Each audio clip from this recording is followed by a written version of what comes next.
do you mean? What do you mean? What do you mean? What do you mean? What?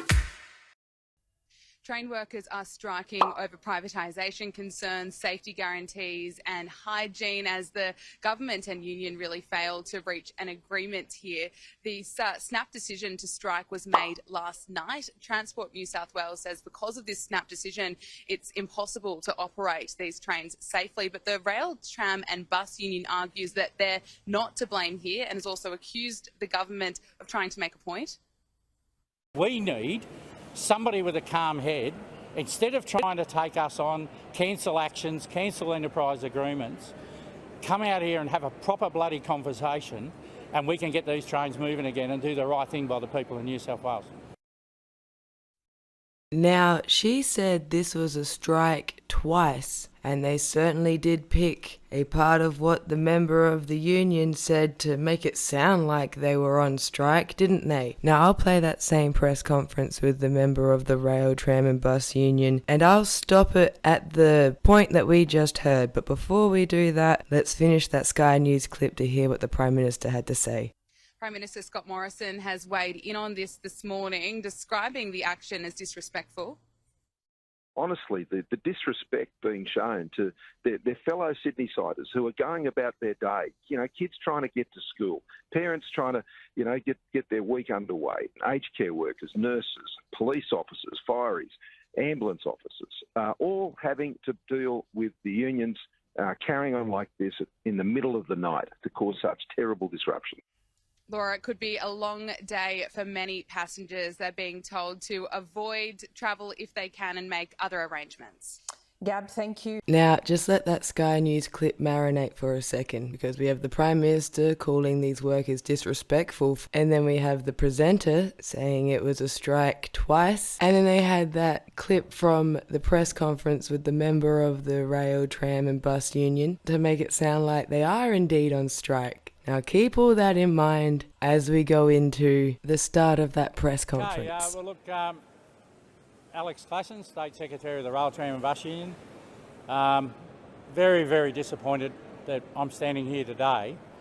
And I just want to make the point straight up. This is not a strike. We are not on strike. All of the people behind me, all the people sitting in the meal rooms all across the network are ready to work at a minute's notice. We're all there. We're ready to do the work.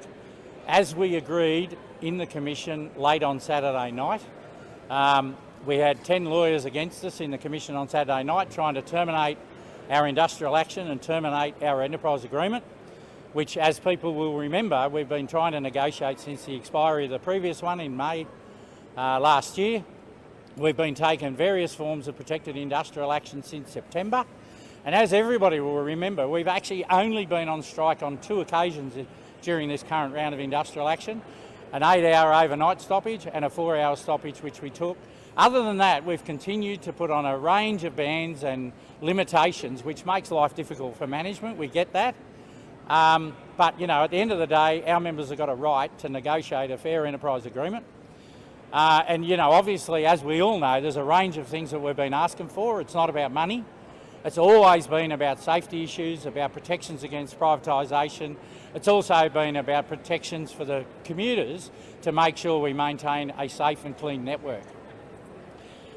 We reached that agreement late on Saturday night. Like I said, they had 10 lawyers, we had 1.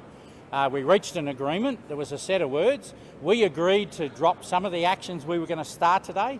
We agreed to drop the master roster, and the big one for them was overtime ban. We've said, we'll say to people that you can go out and work overtime if you need to keep the system running. We also gave them a guarantee that if there's any sort of an incident on the network, like there was the last time we were taking industrial action when we had a derailment down at Port Kembla, we immediately abandoned all the actions to make sure the system got back to safety. We gave all those guarantees in front of the Commissioner, and the Commissioner and everybody else was satisfied. And in fact, the Commissioner questioned those lawyers on a number of occasions, are you okay with this agreement? And those lawyers, those people that are paid $500,000 or whatever the number was, all agreed that the agreement that we reached was right, and that we gave the guarantees that our members would show up for work and do all those things by dropping those 2 major points. which was the master roster and the overtime ban. There was still a lot of confusion though around an item called altered working. So two little words which mean a lot for railway people and for obviously lawyers. They can't get their head around it. And obviously the managers of this railway, unfortunately, which is really disappointing because we all understand what altered working is. We know that that's the working that's provided to people when they start their shift, working that's been given to them days in advance, so they know what they're doing during the course of the shift, because unfortunately in the railway world you never do the same job 2 days in a row, so you've got to be given that instruction every day. So we reached all those agreements, and then you can imagine last night we get another phone call. We're back in the commission again. They're trying it on again. They want to terminate the action. They want to terminate our enterprise agreement. And of course, naturally enough, we resisted that. We went in there and said, no, look, we've got an agreement. We've all agreed to it. We're prepared to work trains tomorrow morning as per normal. As we all know, we've been working in a degraded mode since Christmas anyway because of COVID. We've only been working a weekend timetable. The words were quite explicit. We're prepared to work the same as we always have for the last couple of weeks.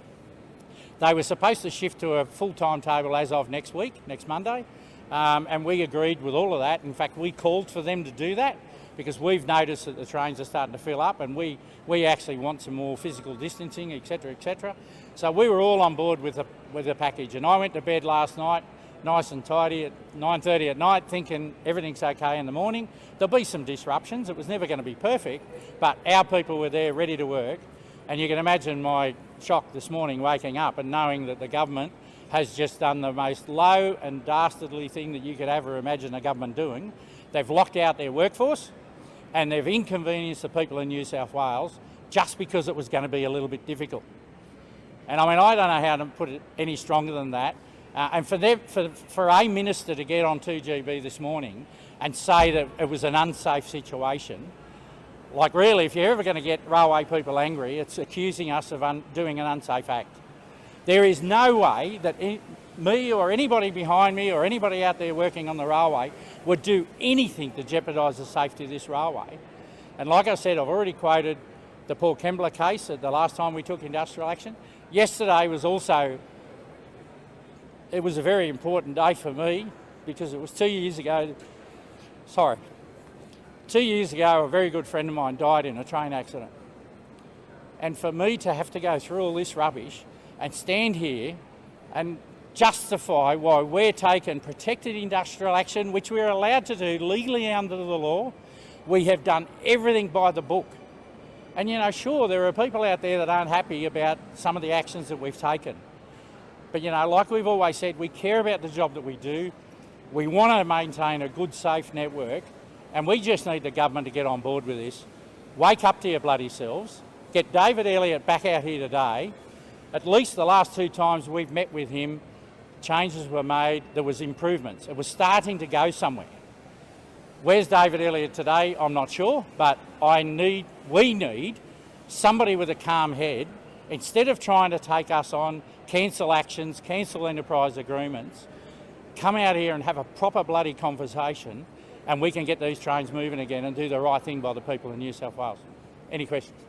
And there it is. And I reckon the State Secretary for the New South Wales Rail, Tram and Bus Union did a very good job of laying out everything that's going on. And you can tell he's very passionate about what he does. So I thought it was very important we hear everything he had to say. And oh boy, there's a lot to unpack here. Alright, so the New South Wales Rail, Tram and Bus Union are negotiating a fair enterprise agreement, with the core of it being things like safety, hygiene and protection from privatisation. And they did not call for a strike. Everyone went to work in the morning to find that they've been locked out. So this is indeed a lockout and not a strike. Nevertheless, we're being told that they went on strike, and this is being used as an opportunity for union bashing, which the Prime Minister gave us a perfect example of. And so his goal is to mislead the public into thinking this is the workers' fault. And of course, with anything Murdoch being the propaganda arm for our government, you have Sky News saying it's a strike and then using a clip from a press conference that that starts off with him stating clearly it is not a strike, and that indeed the workers were locked out when they arrived for work in the morning. And so this is all confirmation for things a lot of us already know, like Scott Morrison does not give a shit about workers, and when words come out of his mouth, it's most likely a lie, and then the media will help him spread that lie as far as they can.